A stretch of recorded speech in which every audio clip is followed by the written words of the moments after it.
Am I pronouncing your name correctly? I wasn't sure if that was the proper pronunciation. Yes, that is correct.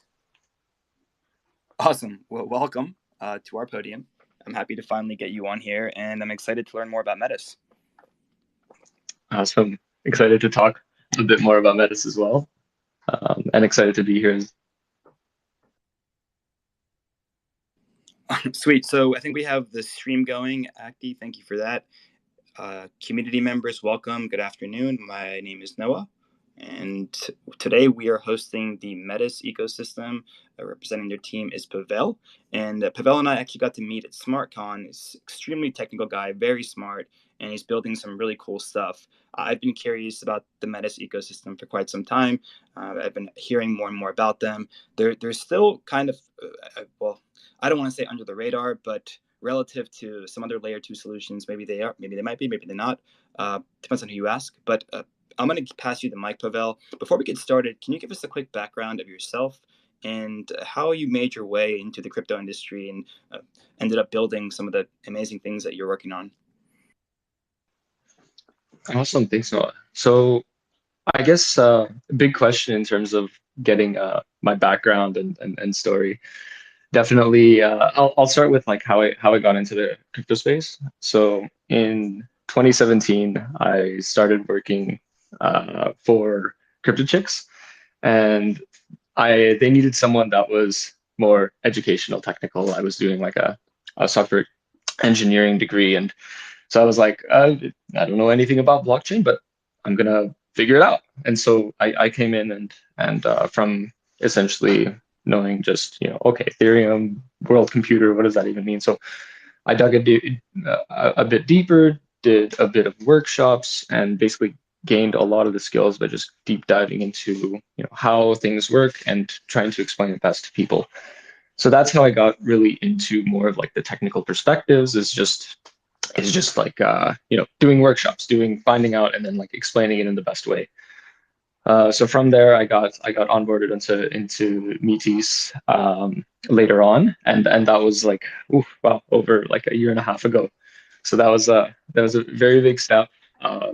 Definitely started out as a more less technical role. It was more of like a ambassadors coordinating other people, just making sure everything was right. I was very, very good at like just pinpointing a lot of like technical details, or like, say, like well, actually, well, yeah, yeah. And so from there, it was I then became an integrations lead, basically talking to other projects within the ecosystem, and basically just developing um, a lot of the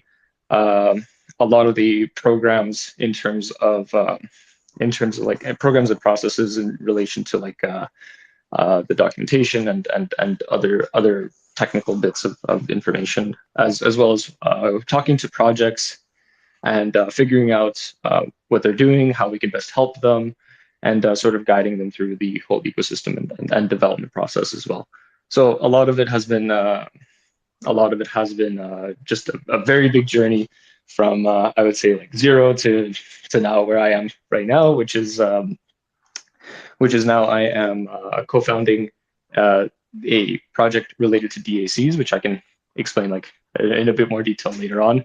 But essentially, it's for decentralized autonomous companies, and it's just a re-envisioned way of DAOs. So yeah, that's I guess from start to finish my background, and yeah, definitely have a bit more things that I glossed over, but hopefully we can get nitty gritty, I guess, details as well. Yeah, certainly. And I want to welcome our friend Andrew Forte to the co-host panel. I think he's going to provide some valuable insights and questions as well. I'm going to lead with Pavel first. I want to jump into DACs. I actually didn't know much about them until I started to digest your literature. But let's start with just Metis, right? As far as layer 2 solutions are concerned, I don't. Well, actually, let me backtrack. In your own words, what is Metis? And give us a breakdown of its distinguishing tech and what makes it stand out with respect to other layer 2 solutions. Because I know we have Polygon. I know it's technically a side chain, but Arbitrum, Optimism, like these are kind of the three big ones. There are other ones as well, but what really makes you guys, and I know this could be opinionated, maybe not, But what makes you guys better? What makes you guys different? Mm-hmm. Yeah, absolutely, absolutely. So I guess just to describe Metis in a bit more detail, it's like Metis started out as a vision of basically putting blockchain for everyone. So with that principle in mind, we wanted to create a system where you weren't limited by, for example, the high transaction costs and the slow transaction speeds of Ethereum itself. So, and we also saw it as a means to eventually do different types of business operations in the future. So we're very future oriented. We want to basically adapt the latest tech and continuously adapt to fit the needs of people that want to get into the crypto ecosystem. So from that ethos, we are how we've differentiated between Polygon, Arbitrum, Optimism. So one first thing is Polygon. Polygon is like a lot of the developments in Polygon are going into, for example, other tech related to ZK. So ZK is definitely how I would see is a very big progression. Right now, it is still, I would say, in a semi-infancy. Right, there's lots of solutions that are out there, and most of them are application specific. Some of them are attempting to be, I guess, more of like generic, like EVM executions and different aspects like that. We as well see that opportunity in terms of ZK. We're continuously adapting with that competitive environment. So we see that optimistic rollups definitely a competitive advantage currently and in the time being. But we're also looking at expanding in terms of research and development in that regard. In addition, we're also future oriented by being one of the first to be adopting BLS wallets. So BLS wallets have the ability to basically make it so that you can do multi signatures within. So you can sign from multiple people and basically batch transactions, and it's very efficient in terms of the signature scheme. So with Polis, which is our middleware solution for interfacing with these types of systems, we are integrating BLS signatures and then hopefully contributing to the new wave of developments in terms of future technology. So ZK, the BLS wallets, but also in terms of, let's say, Arbitrum. So Arbitrum has also optimistic rollup. They came in, they have a working solution in terms of their development. But they're also looking at expanding, for example, to Arbitrum Nova. They have the data availability committee and their whole mechanism of doing so.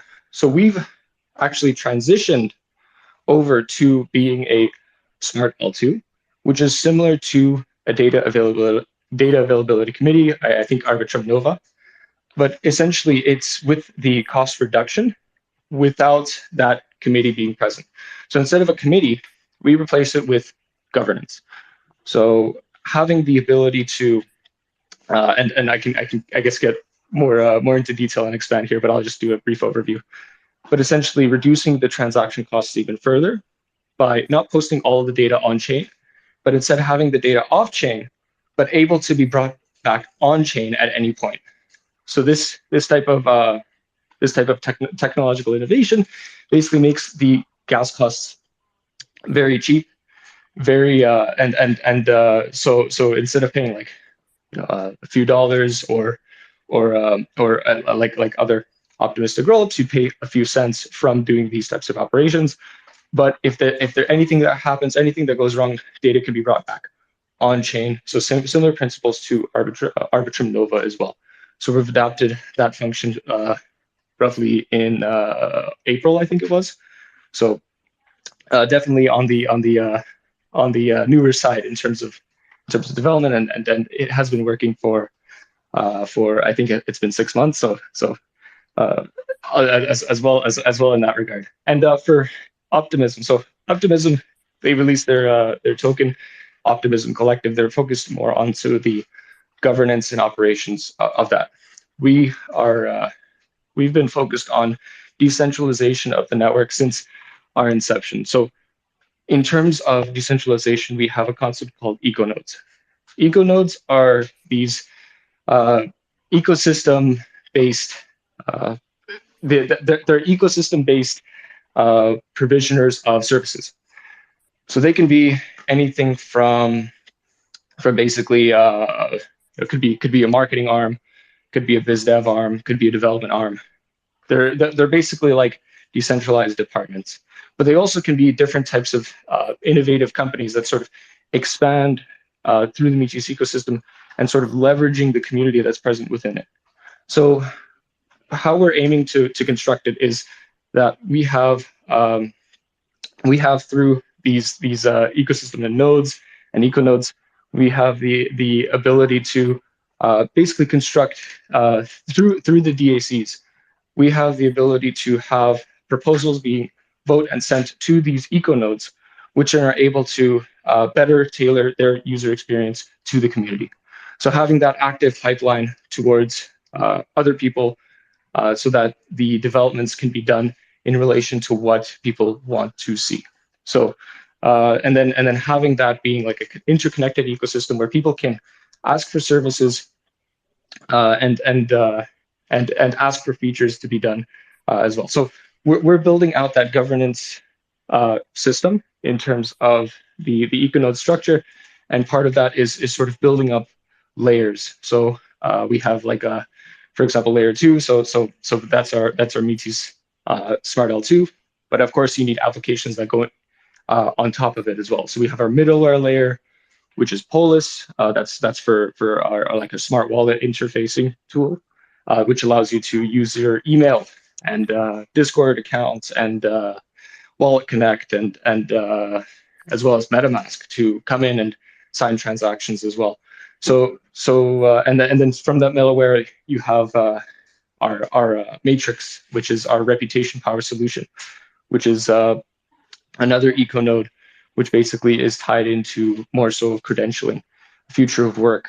And then you have the DACs themselves, which sit on top of the layer 2, and they're more for business operations. So essentially, we're continuously expanding the functionality. We do not want to be just a layer for infrastructure. We're building out a whole ecosystem of tools, which will arrange and provide a holistic system where people can continuously build on top of current and existing solutions.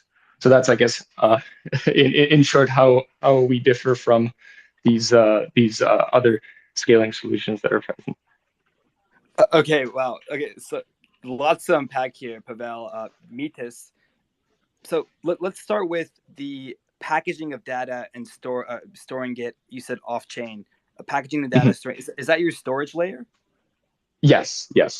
And can you, so when it's stored on your storage layer, can you give us a high level explanation of what that layer is? Right? Where exactly is it being stored? What is the security like? Are there risks? Give us some more insight into that, but maybe try to break it down in layman's terms so that a broad number of the audience, including myself, can understand a bit better. Yeah, of course. And yeah, so I guess how I'll think of it, or how I'll explain it, is that we have a data storage solution similar to IPFS. So IPFS, how it works is that you have a it's a content-based addressing system. So similar to how BitTorrent works. If anyone's ever torrented Linux ISOs or whatever, you sort of it's not the location of the content like traditional URLs, but it's more of the actual content itself. So you basically say, hey, I want this content, and then whoever has it will produce it. It's like this peer-to-peer way of sharing files. So that being said, since it's a peer-to-peer way of sharing files, the files themselves have to be exactly in the same, so they have to be exactly the same across all instances. So you have a picture of a cat, it has to be exactly the same picture of the cat at any time. In traditional URLs, you can change the URL, you can change the image that's it's being in that location, and you can change it to a different picture of a dog or something like that. But in this case, you have to have it exactly the same content as the original. So with that principle, we can what we do is we're taking the data. So the data itself, typically in an optimistic rollup, we post the data, and that's all on chain.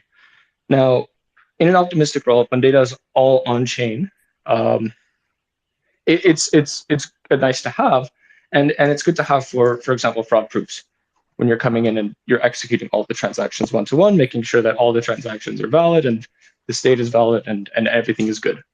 But we saw it as it's unnecessary to have all the transaction data at all times, since a majority of the transactions that are going to be posted to L1 aren't going to be fraudulent. So they're basically there's more of an incentive for the sequencer, which is the person that or the actor that posts the transaction, to basically just continuously profit off of the transactions themselves that are coming in. So they have more of a profit incentive, and so we see it that there's not going to be a lot of these types of requests for fraud proofs. Of course, you still want to have that function in that way. So what we do, we take the data, instead of posting it all on chain, we post the Merkle tree transaction batch root hash. So that's like MTTBR and or RH. There's like a big acronym, but and we take that data that is present and post it in MemoLabs. So MemoLabs is our storage solution, but it basically works as IPFS does. So you have that is content-based addressing. So if I have the transaction batch root hash, I can come in and I can access the data that's present in MemoLabs, and I can see the data present in its entirety. So that I can take that data and see, okay, here are all the transactions. Here's where I get it from, so I get it on chain.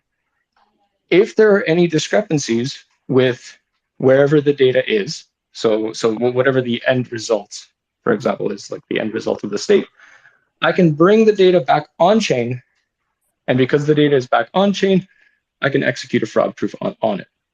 So that is, in short, how it works. There are edge cases, but that is the primary flow. If I want to see the data, I can see the data, or I can punish the if there's a possibility that you can't see the data. If I can't see the data, then I have ways that I can punish the sequencer that has not posted the data. So I really liked the analogy you drew with how BitTorrent works, and you said it's not the location of the content, but more so the content itself. So you say, hey, I have this content, and or rather, hey, I want this content, and whoever has it produces it. So my question is, who exactly is producing the content? Is it stored? Is the storage layer, let's say, all the data on the storage layer? Is it basically stored? Is it copies of data? Sorry, let me rephrase this. Copies of data on the storage layer, are they stored in multiple node type validators? I'm trying to wrap my head around it here. Yes, yeah. So essentially, it works the same. So anybody that is a Memo Labs node gets a copy of the transaction data. So the sequencer that posted the data to layer one has to propagate it to Memo Labs. And then from that initial propagation, every Memo Labs node, similar to how IPFS and BitTorrent works, would copy that data and store. Well, actually, BitTorrent works just a bit differently. You have to be like a seeder, but in essence, you can copy that data, and it's distributed to all the MemoLabs nodes, which then can be accessed in the sense that since the data is copied over, you can access it throughout the entire network as well. So it's basically that propagation. So the sequencer initially submits it to MemoLabs, and then that's shared across the entire network. And are these nodes the same ones that are helping the network, the Metis network, reach consensus? Mm-hmm. So in this case, so Memolabs itself is just the data storage component. So it's not meant to be this network of verifiers that are present. So we have a network of verifiers which come in, and there's also a peer network. So it's also whenever a transaction gets propagated, it is shared across all the nodes that are participating in the peer network. And in this case, it's separate. So you have the sequencer also participating within the peer network. That's how they can see all of the transactions being submitted. So similar to Ethereum itself. So I submit my transaction to a node, be any node. And then because it's in the node, it's now in the mempool. It's in the mempool, it's an unconfirmed transaction. It needs to come in and be validated by a miner, a validator. And then after it gets validated, it's now on the blockchain. It's executed. So similar to that, it's in the peer network. Peer network acts as a sort of propagation utility, and it basically shares. It acts like a mempool, where it all the transactions are arranged in a way that's in a queue format.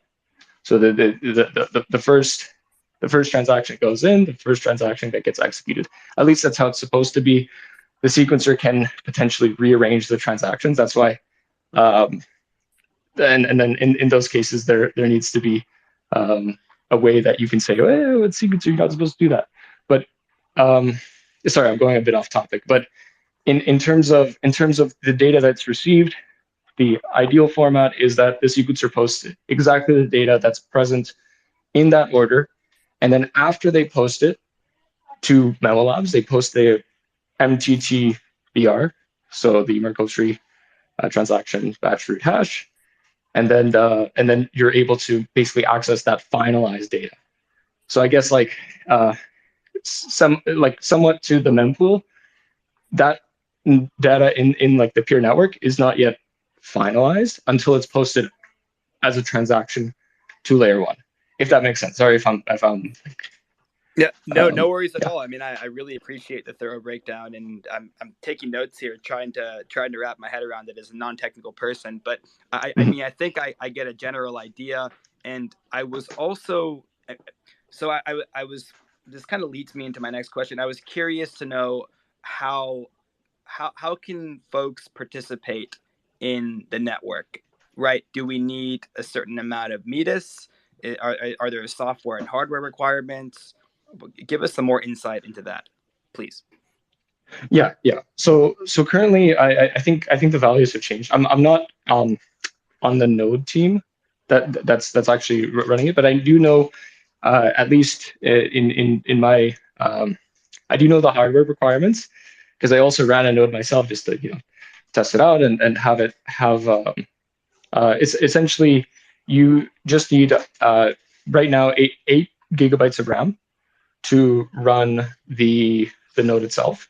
I think that might have increased to 12, but I mean I'm not following along in that regard, but there are these like minimal hardware requirements. It's not like on Solana where you need like 128 gigabytes and some like 12 terabyte SSD or something like that, or I think it's like 1 terabyte or 2 terabyte. But it's yeah, there's minimal data storage requirements and minimal RAM requirements. And for now, there is an initial Metis. It's essentially there is that initial Metis that you need to put in, but the idea here is that it's permissionless. Anybody can run this type of verifier to come in and verify the transactions. So essentially, you don't need to have it. You could run the node on your own that can come in and just like you're running a node on Ethereum, you can come in, download the node, execute it, and sort of make it acts like a node, and then you can use it to eventually post these fraud proofs that can be used to punish the sequencer. So I guess node requirements, the verifier verifier requirements, very minimal in terms of getting up and running and started. Copy that. And I wanted to jump into token economy and tokenomics, but before I do that, you did mention eco nodes, and you kind of broke down how, or rather, some of their functions. Right? You can have a marketing arm, a BD arm, a developer arm, but can you give us a real world example, a tangible use case, just to kind of paint a clearer picture of how an entity or a business can utilize this tech? Mm-hmm, mm-hmm. So in terms of econodes, it's meant to be more so like you are part of the Metis ecosystem, and you're part of that whole network of essentially feedback um, as well as providing work and services. So imagine like a decentralized job board. So you have that ability to basically come in, you have a service that you can provide to the network or to different types of other econodes in the network. And so you're able to basically connect yourself within this system where people can request different types of activities. Let's say you need to have your website redone or something like that. You can connect to this type of network, which people are able to better grow and expand their own eco nodes. So if they need additional services, think of them as like contracting firms. So you have different types of firms that exist currently. There's dev shops, there's consultants, there's design, there's various other types of online and also offline based services, consulting and whatnot. So these ones would connect to the and become an eco node and participate in what is the workspace. So essentially, you're coming in and you are participating uh, in the Metis ecosystem, but also in the greater Web3 economy as well. So it, if that makes sense, like so you're just in there to participate and and basically expand your own business and expanding as well as the business of others. So it's growing the Web3 economy. That's incredible. And how many businesses are currently utilizing this? Do you have a number on that? Mm-hmm. So currently I'm working on the decentralized autonomous company infrastructure. So I'm co-founder and CEO of that branch. And so we ourselves are creating this type of infrastructure for these entities to utilize basically the future of work principle. So the idea here is that it's more or less like a that we're currently constructing it. The product itself will likely be live in. So we're currently doing whitelisting of this type of service. So we do want to have basically like a core group of members first, iterate over the functions, make sure that it does apply to the needs, because of course, nobody needs like another tool that solves everything. So it's going to be more so focused on this type of basis of the contractor economy. So having different types of organizations be able to collaborate together. And so we want to make it so that it's not for everyone per se, but it is for a specific and concrete use case to grow their own business and the business of others in the ecosystem. So yeah, I guess we're currently doing like a wait list, but we will look to expand it more to a live product in the short future. And Pavel, I promise you, we're going to spend the rest of this AMA talking about the DAC portal and kind of the beautiful infrastructure that you built out. One last question before we get there. Let's talk about the Metis token economy and tokenomics. Obviously, with such low gas fees, you're not going to be spending much on that. But what are some the token economy, and then what are some high level utilities that the token provides with respect to the overall ecosystem? Mhm. So in terms of the actual value of that, I can't say in terms of like, not financial advice and everything of that sort.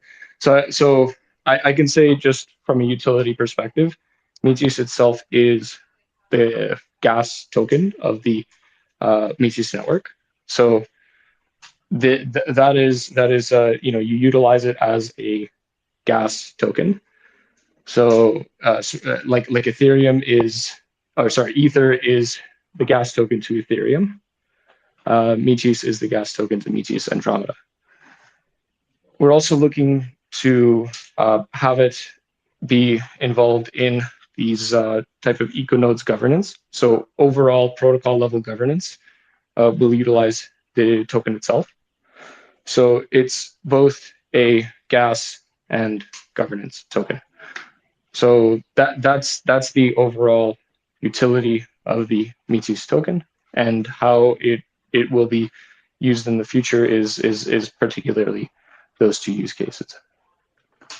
Beautiful. Okay, so my favorite part of this AMA, and obviously yours as well. Let's jump into your DAC Quick Start tool. Before you do, you've kind of explained, you have done a great job of explaining actually what decentralized autonomous companies are.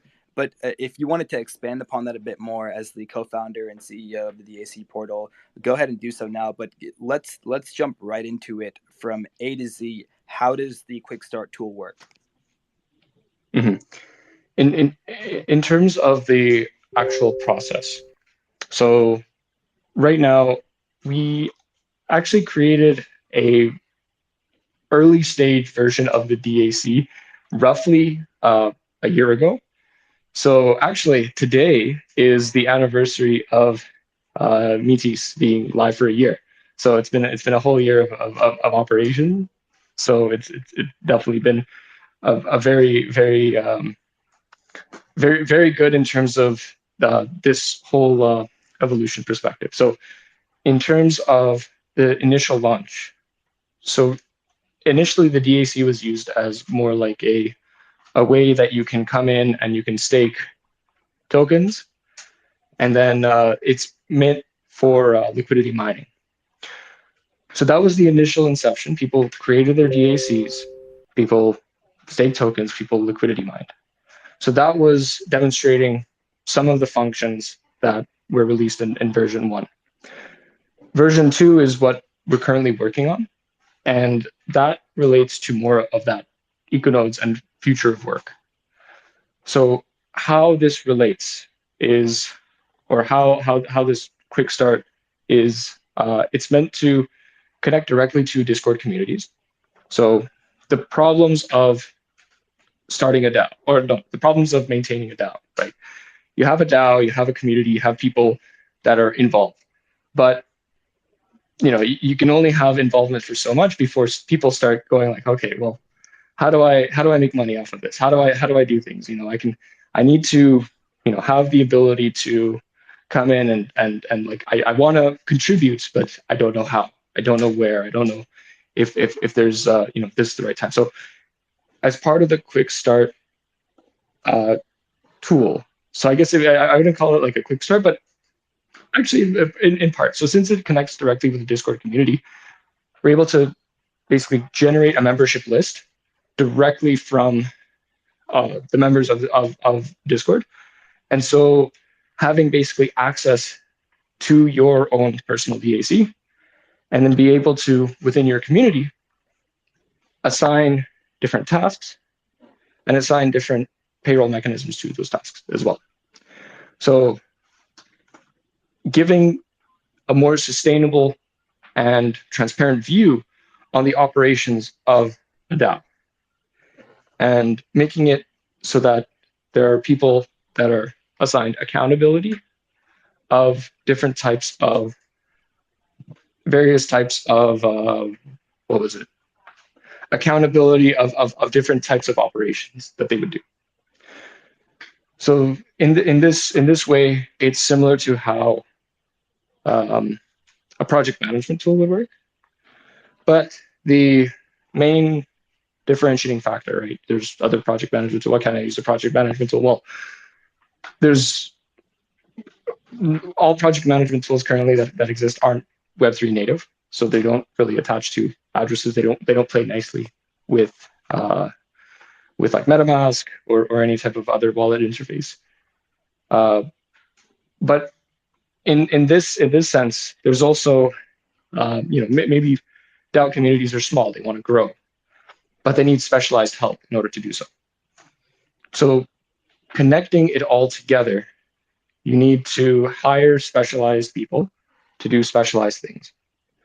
So you might need to know more information about a area where you want to expand to. So maybe you're like, okay, well, I want to go into the NFT space. I want to hire an NFT consultant that's been in this space for a while. So where would you do that? There, you probably go to a job board. You probably go to like some like Web3.careers or something like that. Maybe not specifically for that role, but maybe for a developmental role or a CTO or whatnot. But the idea is that, well, why would you have to do it?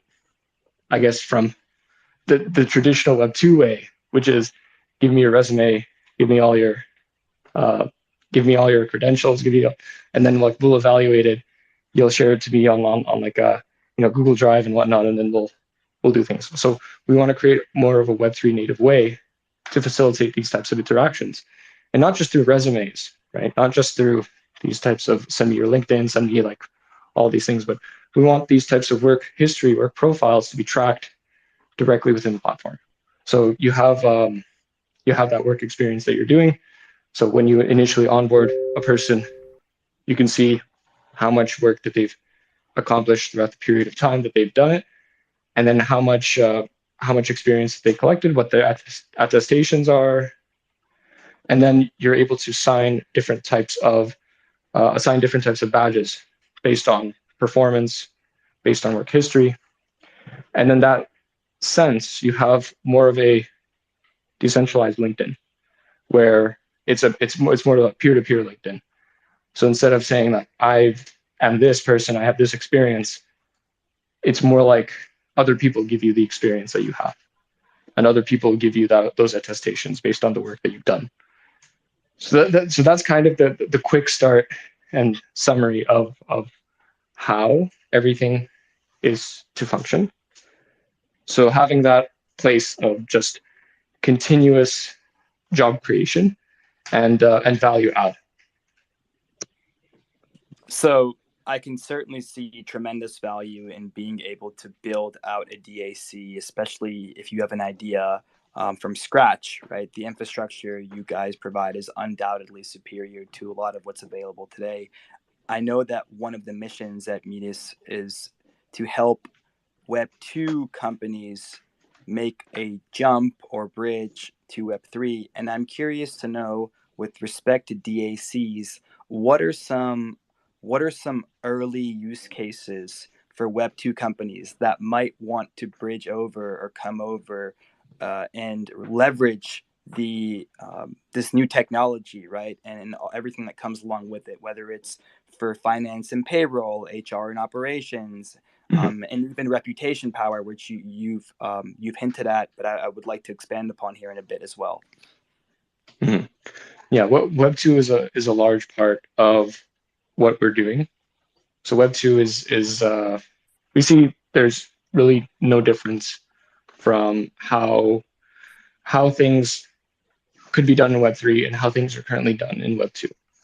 So there are many different types of operations. For example, when you want to hire someone, right, you do it roughly. Web3 companies typically do it in the same way as Web2 businesses. Maybe even like skipping out on a few like processes here and there. So they would typically have like legal agreements. They would typically have like these different types of processes. People would sign these documents. You still use the same relative tools. So what we're doing is we're making it simpler to have these utilities that you can use within the platform itself. So, for example, DocuSign. DocuSign is a great tool. You have the ability to send people legal contracts, which they can like click here, you sign it, and then boom, now you have like a legal document that you have. What else can be used for signatures? Well, your wallet. Your wallet has that operation to say that I attest to this contract. I attest to this. But why are contracts themselves legal? They're legal in the jurisdiction, but there hasn't been a way to specify this way of legality, right? Because DAOs are sort of not really based anywhere. So why are we still using that traditional structures in the Web3 world, where like jurisdiction is also questionable, and like how would you be able to like if you don't get paid, how do you have any recourse? So what we're aiming to solve is that Web2 that Web3 approach to solve that Web2 problem, where you don't necessarily have to trust a person, are they regulated or everything. You just sign the contract, smart contract, which allocates payment for that time. And based on the amount of work that you do, it streams payments directly into your account. If you decide that the work is not sufficient, you can cancel the contract at any time. The payments are distributed to both parties, and you don't need to worry about legal mumbo jumbo and that, because it's already handled by the smart contract itself. So there's no need to say like, oh, well, they owe me like $3,000, but now I have to sue. But then who am I suing? And then you kind of like, do I sue the DAO or yeah? So in these cases, we want to make these automated ways to facilitate these types of legal recourses, but in a more accountable way. And in that case, Web2, how that benefits over there. So train of thought. So how Web2 would benefit from this is that using Polis. So Polis is our middleware interface, which supports email, MetaMask, Wallet Connect, and Discord. So using that tool, you're able to sign transactions using your email, using your Discord, using your MetaMask as well. So really meant for any type of operation in relation to that. So we make Web2 operations friendly. Again, you can enter your email, come in and start signing transactions, start interfacing. There's no need to create like a MetaMask to start doing it. You can use a MetaMask to do that, but that Web2 process way is that you can leverage more utility from the greater decentralized ecosystem. So a lot of people in a lot of countries have a lot of specialties. And similar to how like Fiverr or Upwork works, is that you have these professional people that have like these different types of ratings. But I think that there needs to be a way to manage these types of processes specifically for DAOs, as well as Web2 businesses coming along in the future. Right now, it's just this way of, instead of managing that legal hassle of doing everything essentially by DocuSigns, and then it's still really a trust-based agreement. We want to simplify that and make it so that any organization can come in, Web2 or Web3, and leverage that ability to cancel a contract at any time, get paid equivalent to the amount of work that you've done, or to be able to fulfill and generate your on-chain reputation as well. So, and then have that be applicable to any other Web3 type of product that you do, and also enter the DeFi ecosystem. So those are the three main points. So developing on-chain reputation, leveraging smart contracts for payments and dispute resolution, and to access the greater Web3 ecosystem of NFTs, of DeFi, of different types of utilities present within the ecosystem currently. So I guess that's the summary of that. Yeah, quite the thorough breakdown, and really it helped me connect the dots. My follow-up question given all the utility you guys provide and kind of the tools you offer and the way you allow for Web3 companies to kind of come and integrate into this Web2 infrastructure, my question is, how many Web2 companies have done this, and what are their business models typically looking like? Mm-hmm. So right now, Web2 companies are, I guess, they're looking currently, and right now, they look at FTX, they look at like, oh no, crypto as a whole is bad and whatnot, but it's not crypto as a whole. It's more of the DeFi, sorry, it's more of the CeFi aspects of it. So you have like these non-transparency. You have this you're not able to see what goes on under the hood, and because you're not able to see what goes on under the hood and and how much assets like an entity has, then you start getting these types of situations where people go bankrupt, or these companies go bankrupt. So Web2 really leveraging the aspects of transparent operation.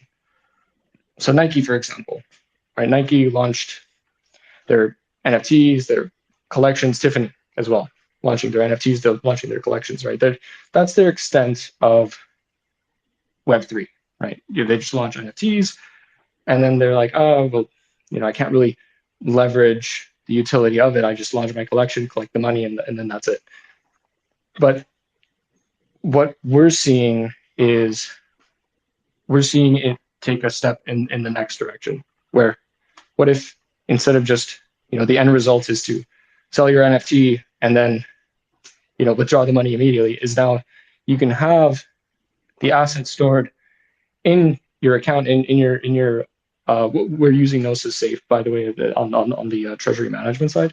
So you can store it in there in a transparent fashion, and then grow more so of that Web3 branch, Web3 department of the Web2 company. So how we see it is that it's that adoption of Web2 would be more so to grow that Web3 branch. And we see that instead of it being an extraction of value, saying that buy my NFT, hopefully, you can flip it for a higher price.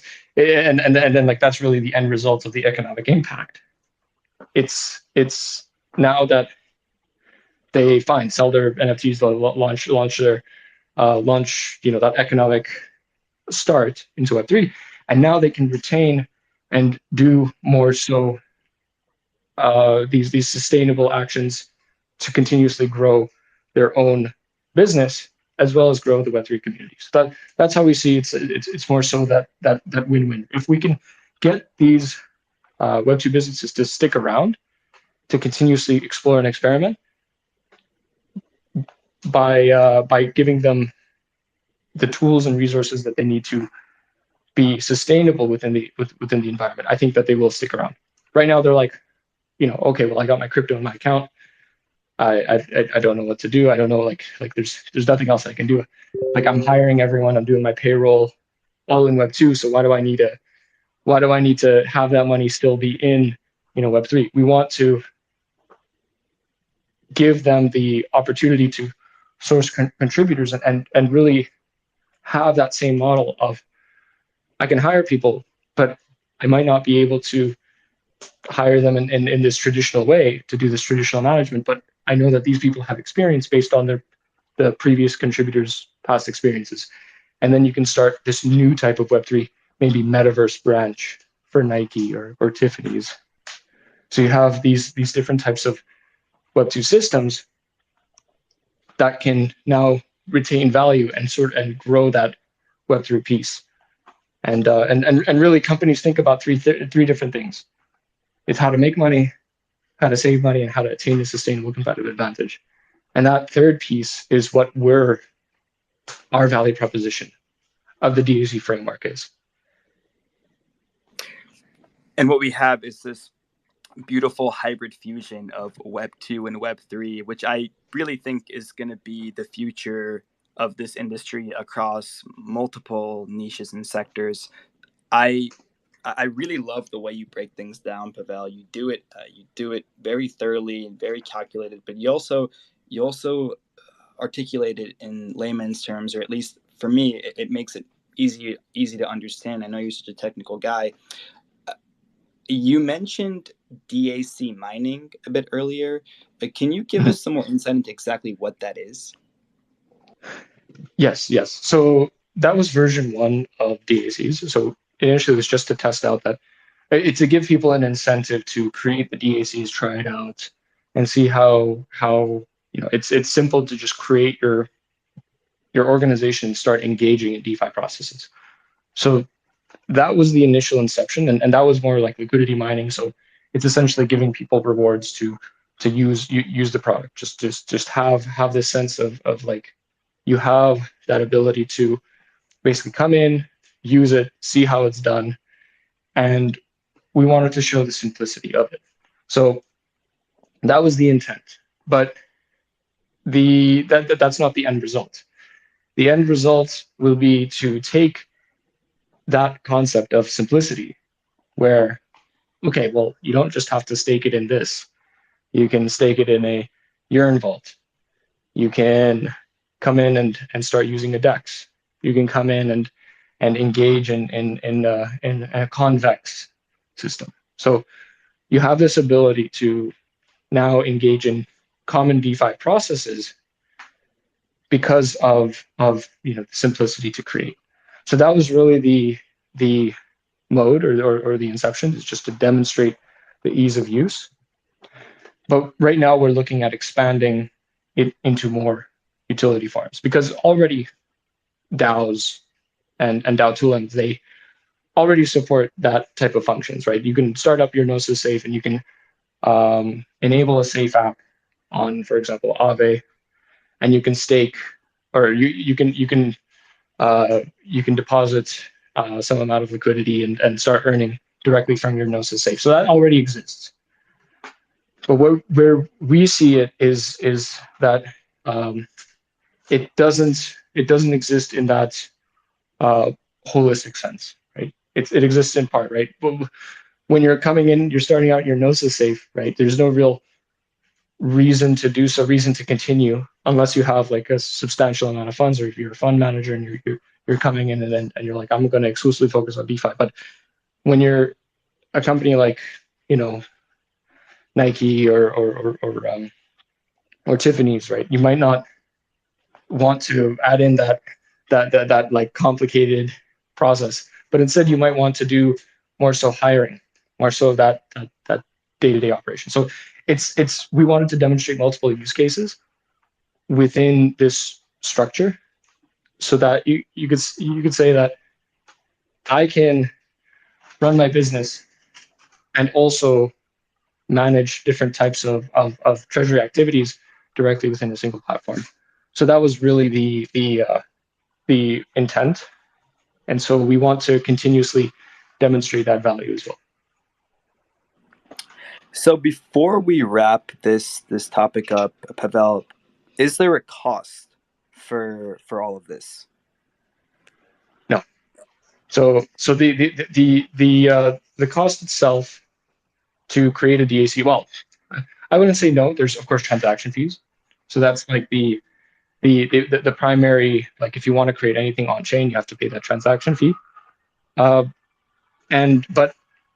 we're for for these different types of operations that occur off chain, is that we want to essentially demonstrate that as the usability, that we don't want to restrict people with paywalls to do these types of processes. We want to onboard as many people to use this, and the way that we aim to be sustainable is that throughout the when you're onboarding people, there would be a the overall cost would be primarily through those transaction fees that you would incur while using the product. So that would be the I guess the cost of using it. Before we move on from decentralized autonomous companies, is there anything else on this subject or um, on the subject of matrix reputations that you want to highlight or talk about, or anything else pertaining to this part of the Metis ecosystem at all? Mhm. I think that what Metis wants to be, what we're aiming to develop, is not just the finalized aspect of, oh well, we have a layer two, there's people can build their dApps or DeFi applications, and we just leave it as is. No, we aim to create value through these types of business operations. We want to be specifically for the Web3 economy in relation to sustainability and to solidify really the future of work, because this this is where things are going, especially with network states, especially because in DeFi, the whole idea was to liberate people. So now you're not really locked into your own local economy. Now you can belong to this global DeFi ecosystem where you can participate. You can sell an NFT collection. You can then participate further within other DeFi protocols. So we wanted to maintain that aspect of continuously providing value to the Web3 economy, not just by creating, a chain that you can do, um, like a layer two that you can do these types of operations, but sustaining it with things like credential management, with matrix reputation, and the decentralized autonomous companies where you can continuously maintain your business directly on the blockchain. So those were the key principles of what we're aiming to do as the Metis ecosystem. So the end game, as it would say, is not to leave it as is, but continuously expand and grow off of this infrastructure which we're continuously producing. Music to my ears. Pavel, zooming out, given that Metis is EVM compatible, what are some ways that users can safely bridge assets over from Ethereum? Mm-hmm. In terms of bridging, so there's the main bridge that we have. You can go on the website MetisDAO, and there's like bridge to Andromeda, but there's also other ways that people can use. They don't use the native verification that is present in all layer two um, layer two mechanisms. So it doesn't use that native security, but it so it uses like an external set of validators. Um, but I think that for some use cases it would be good. So we have other bridging protocols like relay chain, multi-chain, um, Seller. So there's uh, other types of bridging solutions that exist, that you don't have to go from just Ethereum to Metis, but you can go from BSC to Metis, or to from Phantom or Avalanche. So there's many different ways that you can utilize, and it's all present in terms of like the on the Metis.io, sorry, bridge.metis.io. So, with respect to your proprietary bridge, given the number of bridge hacks that have happened over the last couple of years, the average user might be a bit wary now more than ever. And I am curious, well, rather, would you be able to explain or give us some insight into the security of your bridge and why you believe it's a safe solution? And yeah. Mm-hmm. Yeah, and I wouldn't blame them, because there's been definitely a lot of these bridge type of hacks. Ronin, um, there's the Nomad, there's definitely been, and Harmony as well.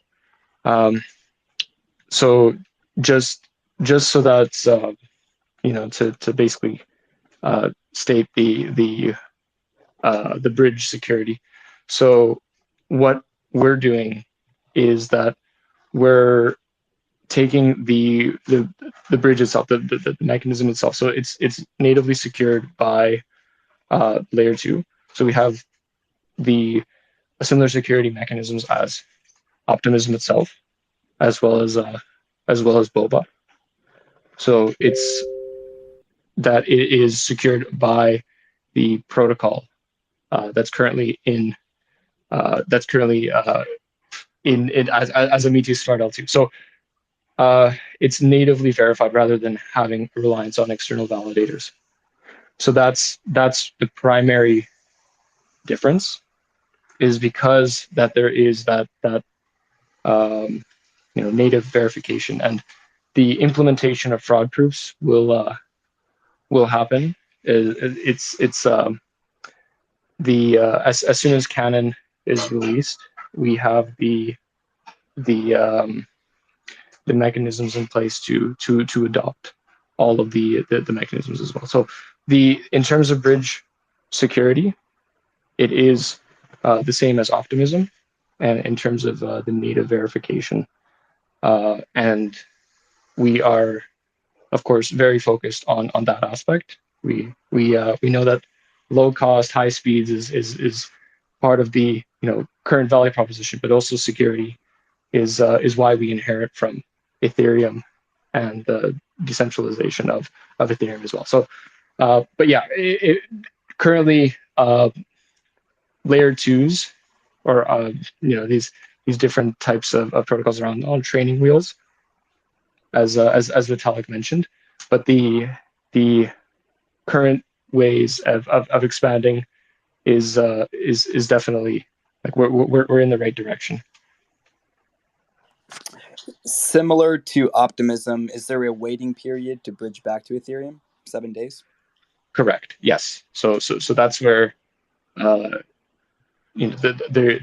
fraud proof period is there, and in this case, there is a way to like post data directly on chain as well. So in case that there was like the sequencer is like, there is a way to make direct L1 based withdrawals as well. Awesome. Pavel, one of the first questions I asked you when we met at SmartCon was, when Aave? And I'm gonna expand upon that a bit. Are you guys currently working with popular DeFi apps like Aave and Curve to have them expand to Metis? I know that especially last year, liquidity incentives were huge, and it was a great way to incentivize people to bridge their bags over and participate in the network. So when Aave and Curve and other popular DeFi applications, and 2, will there be a liquidity incentive program? Mm-hmm. So I can answer the second question first, and then I guess I'll expand it in that area, because I think that would make more sense. We currently do have a liquidity incentivization program, which is the Metis Marathon. So that's where we encourage different types of DeFi protocols that are currently on the Metis ecosystem. So one of the notable examples was Hermes. Sorry, I think Hermes as well. But one of the notable examples is Hummus. Hummus it was the first to receive the part of the Metis Marathon, and with that we have we have that incentivization program, and the Metis Marathon is currently, it's meant to be long-term and sustainable incentivization. So it's not just like you have that initial return, and then you're like, nice, it collected from this thing. Now I can go somewhere else. It's more so developed to be long-term and sustainable, with correct incentivization to make it so that the liquidity is fairly distributed in that regard. So in terms of the question of what DeFi protocols and like when larger protocols. So we've already onboarded Chainlink, we've already onboarded Cheetah, already onboarded, Sushi Swap. We have Beefy as well. So there's been lots of very active protocols that have been deployed on us, and we're working with a lot of teams currently to establish, I guess, more of the support in terms of the future applications. But yes, so that's our current way of expanding. So we are working with a lot of teams. I can't say which ones because I don't want to reveal too much, but it's definitely we want to do things right. We want to make sure that everyone's involved on the same page. We've been really long-term planning everything out in terms of integrations with big protocols, and so definitely they come with more of a methodical onboarding process. So yeah, that's what I can say. So, but we're definitely working at establishing basically these types of deployments as well. So I know I'm being a bit vague, but we want to make sure that all of the um, all of the announcements come, I guess, in time. So yeah, that yeah. Sorry about being vague, but yeah, I'll just say it that way. Yeah, no worries at all. And I mean, I'm familiar with Hummus. I think it's a registered platypus fork and Hermes as well. I know that you guys have community members listening. The Metis team has a list of dApps that they, I guess, vouch for. I don't want to speak for you, Pavel, but they vouch for on their website. So if you want to go and kind of explore that a bit more, it's on their website, if I'm not mistaken, right? Are those ones that you guys vouch for? Yes. Anything that's on the website, we've thoroughly evaluated, and projects that have entered the CVP, so the community verified projects, are evaluated even further by our own community. So through governance process.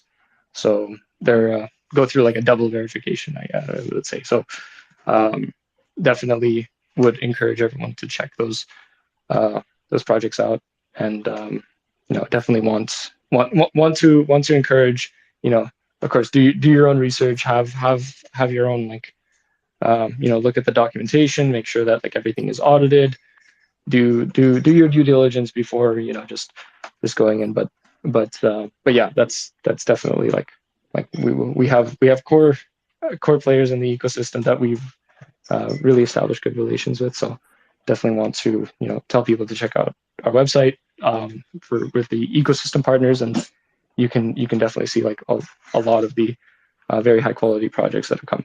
And yeah, that I'll say it like that. I don't want to give too many shout outs to too many because I think that everyone that is part of the ecosystem that we have is particularly important. They serve a very clear role and purpose, and they're yes. So yeah, check out the ecosystems partners page, and yeah, see what's there. Pavel, I have a few community members that have been patiently waiting to ask questions. I want to bundle a couple questions together before. So, similar to Avalanche's bridge, do you guys, does Metis offer an airdrop for first-time bridgers? And also, is there a difference between your token bridge and your NFT bridge? So, yes, I'm glad that you mentioned NFT bridge. And right now, we actually do have a promotional program. So that any funds that are bridged into the Metis ecosystem, and I think we did like release a blog post related to this, but so they're reimbursed. So, but there is a timeline for this. So it's based on our Andromeda anniversary. So definitely check that out. It's limited time, so there is ways to do that. So there is that incentive. And for first time bridgers, I might need to get back to you just to confirm and clarify, because I'm not part of that, like as I'm not part of that node team, and I might not know like exactly the values present in terms of the technical like like requirements or like what goes on in that part. But I know the part of and I might not know like in terms of like the bridging, but I do know that we are currently subsidizing those costs in relation to bridging to the Andromeda network. And then I guess for the second question, or sorry, that's for the first question. It was related to just the so sorry, Avalanche having that incentivization program. What was the second question? Sorry. Yeah, no worries. So I was asking if there was a difference between, you answered my second question, which was with respect to the airdrops. But my first question was, is there a difference between your token bridge and your NFT bridge? Token bridge and NFT, yeah. That was one, yeah. So NFT bridge is specifically for 721s and 1155. So that's the there's a bit of a process to start bridging to and from. It's in the documentation on how to get that up and running. But yes, there is a difference. The ERC20 token bridge, but in terms of if you're talking about security mechanisms, it's entirely the same. So it's native security to and from Ethereum, and then in terms of the ERC20, it's yeah. So in terms of security, it's exactly the same. Cool. Aisha, I know you've been waiting very patiently to ask your question, so the mic's yours. Yeah, thanks, Noah. So I've read in an article that there are upgrades to the Ethereum chain itself coming into focus post-merge. One is sharding, a multi-phase upgrade expected to improve Ethereum's scalability and capacity and enable layer 2 solutions to offer low transaction fee. I was wondering how will this impact MetisDAO in the long run and what does it mean to Andromeda network? Excellent question. And sorry, is it Aisha? But yeah. Okay, perfect. Yeah. So Aisha, yes, sharding definitely will have an impact, and it's in the positive direction. So because Ethereum recently moved from the merge, so right now it is proof of stake, and proof of stake enables sharding. So sharding is meant to basically divide the processes up into like 64 different types of shards. This enables a great amount of transaction throughput. So in relation to Ethereum itself, like it'll still be 12 seconds processing time, transaction processing time. So it'll still have that limit and still have that block space limit as well. But in terms of the scalability improvements, so Vitalik himself said that as soon as sharding is released, the transaction throughput would go from roughly 2,000 transactions per second for different types of rollups to now 100,000 transactions per second. And Visa processes around like, I think 52,000 transactions per second, or like that's their maximum. So in this case, all rollups will benefit from the sharding. And in this case, all rollups will likely, or almost all rollups will be essentially better than Visa in terms of transaction handling capabilities. And so many different types of operations, of course, not just financial operations, but there's also like smart contract execution. So definitely can see that being a massive improvement to other layer twos and scaling solutions. Okay, understood. Thank you. Thank you so much for answering. Yeah, thank you for asking. Next up is Captain Levi. All right. So it's a really wonderful one. It's one of the projects I'm going to have to write down and go back to view it later. I just have two questions. The first one I wanted asking is without giving away too much information, can you tell us about the MeloLab storage solutions? Is there some form of data compression technology there? Because from your description, it seems they can use small data macros to summon larger data amounts if the need be. Or else, if this can't be done, there's going to be problems associated with the storage itself and the verification of the data that passes through it. So in terms of MemoLab, so if I understand the question correctly, it's like, do you mean the data verification? So like, how do you verify that the data is posted is correct, or is it like the data that's present on chain, like, or sorry, data that's present within MemoLabs? Like, how do you guarantee that it's correct, or is that the question? That's my question, exactly. Oh, okay. Yeah. So because it's content-based addressing, the data that's posted to MemoLabs is meant to be correct. It is correct in that regard. So anyone that downloads that data, you can only get that data. Nobody can change it. Nobody can change like where the data is stored. So you will get as like the picture of the cat that was posted, you'll always get that same exact picture, however it looks. And even if a person, let's say a person saves the image because there's like some data compression, and it's like posted that exact same picture, the cat is not exactly the same because you saved it. It'll be a different hash, and because it'll be a different hash, you will not get that picture.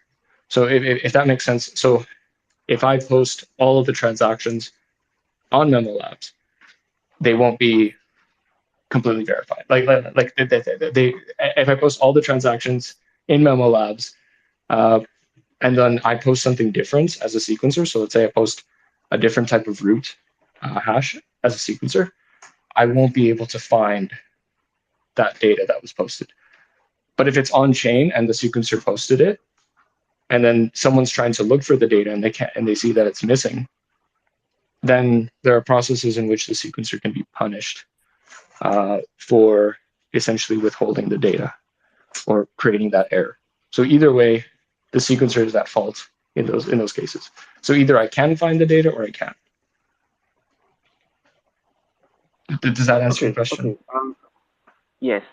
I took a couple of notes down so that I can get a full grasp of it.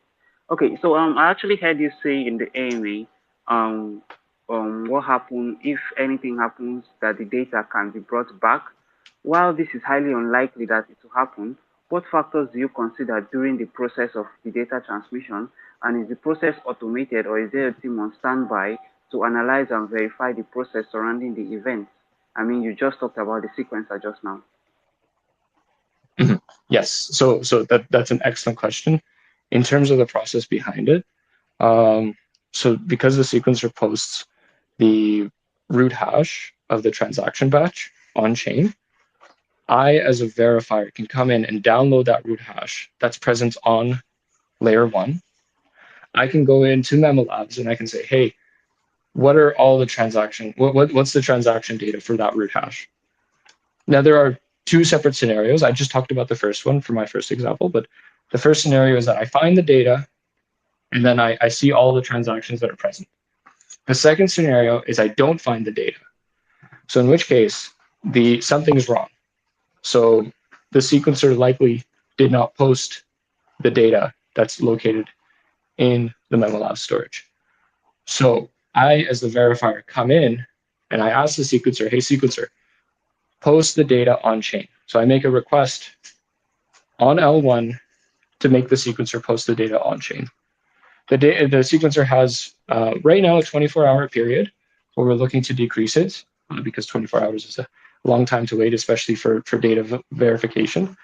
But the sequencer has 24 hours to post the data.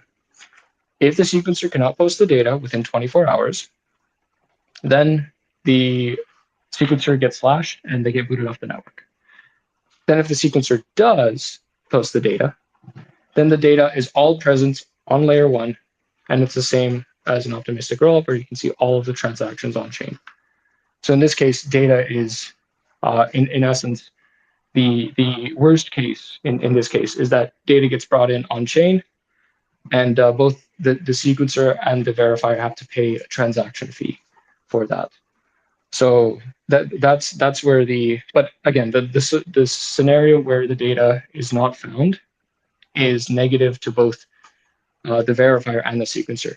So they both don't have an incentive to make needless requests or withhold the data, where it's mutually beneficial if they both cooperate in those scenarios as well. So the sequencer posting the data, and the verifier not making like a false request for the sequencer to post the data on layer one. Does that make sense in terms of the processing of this? Yes. I think I get a hang of it. It's much clearer in my head now. Really thank you for taking your time to answer my questions in detail. I do have a couple of more questions, but I'm going to be dropping them in the socials. Thank you very much. Over to you now. Yeah, sure, and I'll answer them later. Yeah, thank you. Great questions, Captain Levi. Let's go to Venice next. Okay, thank you so much, Noah. Actually, I have a question related to optimistic governance. I read once a person gets an NFT passport where all deeds on the platform get recorded and keep earning the reputation. So you can't buy reviews on the platform. Is it not possible for people to have a collaboration with their own alternate accounts and provide positive feedback that in return improves the reputation? Also, is reputation only for individual users, or there is a DAC reputation as well? Excellent questions. So to answer the first one, because typically I throw myself off when I answer the second one first. To answer the first question in terms of optimistic governance, so we don't inherit the same operations as optimism in terms of their governance model, but for us, for reputation in this case, we have what is a badging and attestation system. So the idea here is that Sybil attacks, yes, they can. That's one of the focuses. What you described is, hey, I get my friend to review me, I review my friend. It's like a follow for follow type of thing. But that can be like on Twitter, right? You can see people that do follow for follows, right? They have roughly the same type of like they follow one person, I follow the other person, and then you can see that it's likely that they did follow for follow. So now, of course, that might not be the case for everything, but what we want to see is that you can do attestations, but it's more valuable if you do an attestation to a person, and then that person doesn't do like follows you, but you don't follow them, and then that gives you more credibility. Although like there are cases where it's like like I create a new account, I can just continuously follow one account, but there are going to be these types of weighting systems as well to keep track of these different types of civil attack scenarios, because of course you can't just have it so that all reputation is weighted equally across everyone, because then civil attacks, you just create new accounts and then you just generate a whole amount of reputation for one individual person. So yes, that is being accounted for in terms of governance, and in this sense, it's going to be weighted with how many people that you're connected with that are more like that are less likely to be bots and more likely to be people. So in these cases, we want to emphasize that it's the mechanism for reputation is meant to be weighted.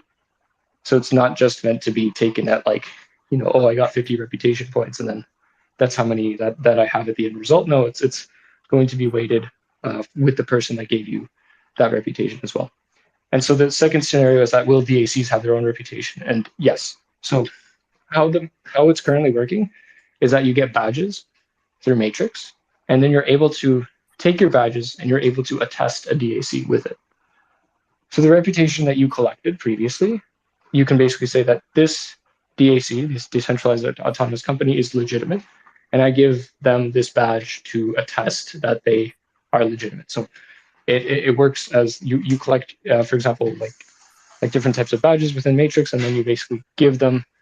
Well, you don't give them. You basically allocate one badge to one DAC, and then that's how you can attest it.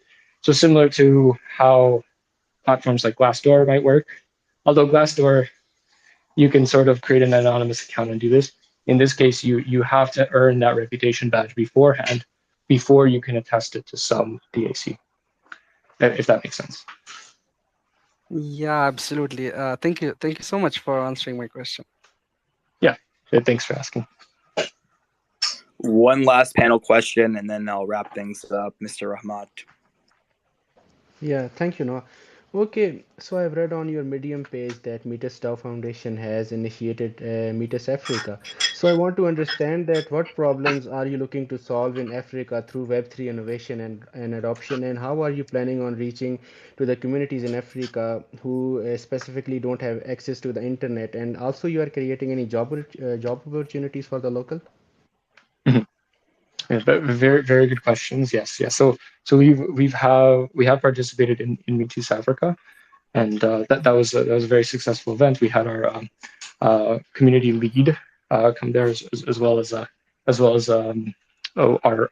community managers. So they're really great in terms of getting people together. So how we see things benefiting in terms of Africa and that environment is that we see it as growth opportunity and potential, because currently in terms of internet, though, that might be a bit difficult, but in terms of having this ability to grow the community, especially in Africa, is something of one of our primary goals that we're doing, because we aim to have more so of a work space rather than a workplace. So you should not be limited to your opportunities in just a local environment.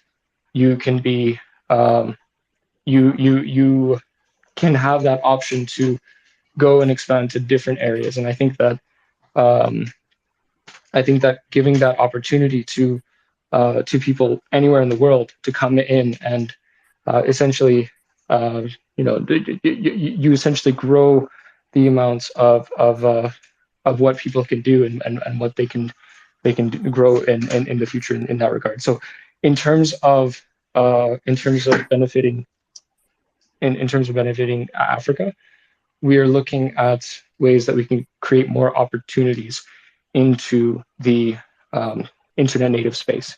So how this might benefit the non-internet community, it might be that's not our focus, but our focus is more of how can we give more opportunity to people in different countries to not operate just on their local economy, but participate in a global workspace. Understood. Thank you so much for the explanation. Over to you, Noah. Pavel, it's been an awesome space, man. I feel like I've learned a lot, and I won't speak for the community, but if I had to bet, I'd say they learned a lot too. I want to wrap things up in a minute here, but before I do, I had one more question. I would love to know more about the Metis branding and artwork, because I find it very cool, very fascinating. I love the theme. Why did you guys choose this theme, and who is responsible for the artwork? Tell us a bit more. Excuse me, God. This is my third space of the day. Tell us a bit more about all that, please. Yeah, of course. Thanks so much for the question. So that was designed and created by our previous designer, Anderson. So he basically created the vision, created the artwork and direction in terms of what we can do with the Metis girl, and that's kind of the idea, is that she's in many different scenarios, many different places, and so really our really creative direction towards it is that we're maneuverable, we're adaptable, we can be in many different scenarios and situations, and we want to adapt to what is in a sense, uh, we're adaptable in many different types of areas and environments, and so like the different types of clothing and different types of like scenarios. We have fun with it, so that's I guess the creative direction and really like what we're trying to emphasize within that type of using the Metis girl in different areas is that it could really be for any purpose, and that's what we're trying to target is that like that type of branding and direction, and that we could be in many different environments and do many different things, and it's not just limited to one abstract concept, but more like creating a real person that does real things in that real environment. I love it. It's my favorite. And the sleek, futuristic, colorful artwork it really grabs me. Obviously, you guys have the infrastructure and a robust network to back it up. Pavel, it's been a pleasure. Before we close things out, is there anything about Metis or anything I haven't asked about or that you want to share? Or if not, give us a closing statement and leave us with a bang. Yeah, absolutely. Yeah, and thank you. That I guess I'll just say in a summary to wrap things up. It's definitely been a very big journey for me, especially starting from humble beginnings, not knowing really anything in crypto, but sort of asking like why and asking like, okay, how does it work? And definitely I received a lot of questions about that as well. So I do like if you're interested in any part of whatever that we've talked about today, I would love to explain it in a bit more thorough detail if you like, or a bit of definitely answer those questions a bit more, because I think that is that's what's very important, just to know more about different types of technology and to know more about how people are doing things differently. And that's really what got me into Metis and to stay for such a long period, because I know like a year and a half in crypto is like 20 years or something. But in these cases, I think that it's great to be here, great to talk a lot about my experiences and a lot about the tech, and definitely encourage everyone um, to ask more questions, dig deeper, and yeah, uh, participate in the future of Web3 work. So yeah, I'll leave it to you, Noah. Thank you. Ladies and gentlemen, that was Pavel of the Metis ecosystem. My name is Noah from Whale Coin Talk. And remember, everything you hear on this broadcast is meant for educational purposes only. Please stay safe out there. Have a great weekend, everyone. Take care. Bye-bye.